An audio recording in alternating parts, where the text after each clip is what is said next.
All right, Nick, let's talk about the Chicago Bears. This is a team started out pretty hot. I think 4-2. They were looking good, but there's been a bit of a skid since then. There's been some changes, but things don't seem to be getting better. And many are asking, what is the next step in the process? And I think we potentially have an answer here. But first, I'm Andrew, and this is Saturday Morning Inspection.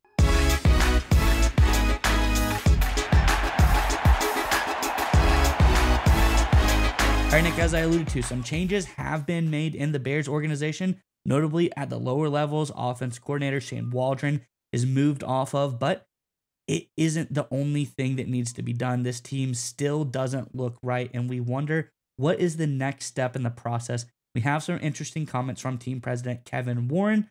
Let's get into the article, and we'll talk more about it on the other side. This is from Sports Mockery. Says, having squandered a 4-2 start to reach 4-5 with the toughest remaining schedule in the NFL still ahead, offensive coordinator Shane Waldron was fired. He's the 8th assistant Eberflus has dismissed. Many are wondering if there will be changes in January, but how many? That depends on Kevin Warren as new team president. The McCaskey family empowered him to lead the organization, including potential big decisions on the football side. Keep in mind, Warren was not around when Poles and Eberflus were hired. He has no direct ties to either man, making him a wild card in what comes next. According to a source, there is a belief among the people close to Warren he intends to overhaul the football operations if things continue on their current path. The words they used, clean house. I think this is very telling. I mean, when you see clean house, there's really no other way to take it other than it looks like if things keep going the way they're going, Eberflus will be gone. I'm curious what your thoughts are on this, Nick, but before we get to you, Bears fans, in the comment section below, I think I have a general idea of what people will say, but before they make this decision, let us know what you think in the comment section below. Is this a Bears team that needs to get rid of Eberflus, or for some reason, do you think they should keep him? If you think they should keep him, maybe let us know why you think that he's the man for the job. Let us know in the comment section below. But nonetheless, Nick, what do you think about this potential move by the Bears? So first of all, I think the most important thing to understand here is that if you take everything that the Bears have done under Eberflus's reign and this year as the head coach, everything that's happened, and obviously we see the optics and the performance on the field and that just terrible job against the New England Patriots. That was a game the Bears should have won and won handily, and they played very poorly. Defense was okay, but offense was god-awful. But as a team, they certainly struggled. But even putting all that aside, if you just look at Flus's body of work, right now he currently has a record of 14-29 as a head coach as he gets over 2.5 seasons into his Bears tenure. That's by itself is enough to get fired. We've seen coaches with much better records. You look at guys like Dennis Allen, had a very, he was kind of 500-ish, a little bit worse. He didn't make it through the season. There's rumors like Mike McCarthy with the Dallas Cowboys, who's got a winning record. He may not make it through the season, or he is definitely going to get fired or released once the season is over. So there's a lot of coaches that have good records, or at least much better records than Eberflus, that have gotten fired. So the notion that the Bears doing something, oh, would it be a bad idea to fire Eberflus? Absolutely not. His record is poor. It speaks for itself. And when you look at the performance of the team, one of the things you always look for is the trajectory, right? Dan Campbell for a long time didn't have a great record. Jimmy Johnson with Dallas Cowboys in the late 1980s, early 90s had a poor record before they started winning. Bill Belichick didn't have a great record with the Patriots before they started winning. But you look for the trend, right? Are you getting better? And the reality is this team as a whole is getting worse, right? We saw them go to 3 wins to 7 wins, start 4-2. Now they're 4-5, right before just a brutal schedule run. This team is trending in the wrong direction.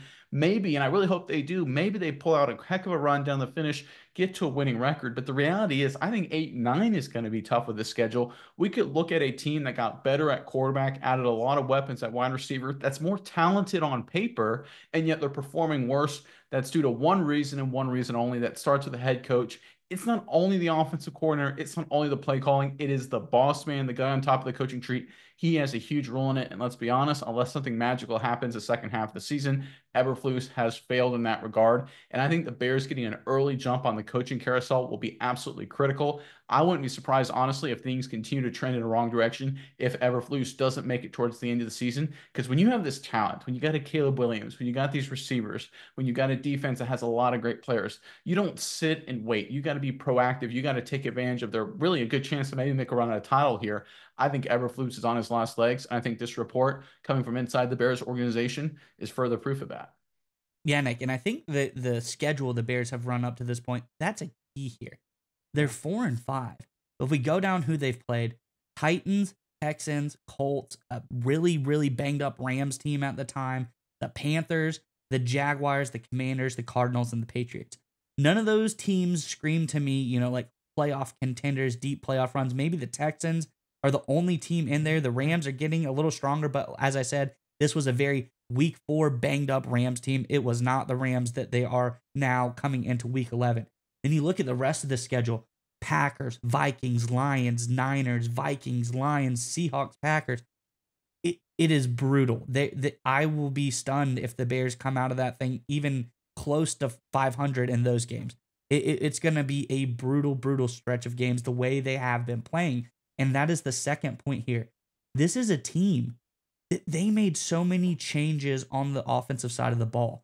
I think Ryan Poles did a pretty good job about getting weapons in here, loading up this team, and it hasn't been performing. The defense has been better than the offense. They've been decent through the last few stretches. They've had some good play. But here's the thing. When you're Eberflus, even if you're a defensive guy, you're the head coach. If you're the defensive coordinator and you're like, well, the defense is good, not my problem what the offense is doing, that's a different story. You're the head coach, and you cannot get someone in or lead any team in your offense. You have all of these weapons, and you're abysmal. You'll rank 27th in the NFL offensively.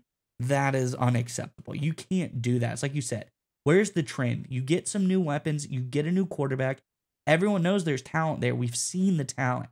But still yet you're ranked in almost dead bottom of the NFL offensively. That is not good, and this is why Eberflus has to go. And just one final point. We've heard some people on social media and some talking heads say, well, the offensive line is terrible. They've had a few injuries there. It's important to understand no roster in the NFL is perfect, not even remotely close. Every single team, even the Super Bowl contenders, have serious flaws. Look at the Chiefs. I mean, every game they win seems to be by the skin of their teeth, but they're obviously still a contender. It comes down to coaching. Look at the Minnesota Vikings. They're starting Sam freaking Darnold, and they're 7-2. I don't want to hear it from this coaching staff and any excuses people give them. They have not lived up, especially the schedule. Very favorable the first 9 games, and to still have a losing record, that ain't going to get it done. I think these reports coming inside the Bears organization are only going to get louder. I think Eberflus is on his last leg, and I think the Bears, honestly, in my opinion here, I think they've already made a decision that he's going to go.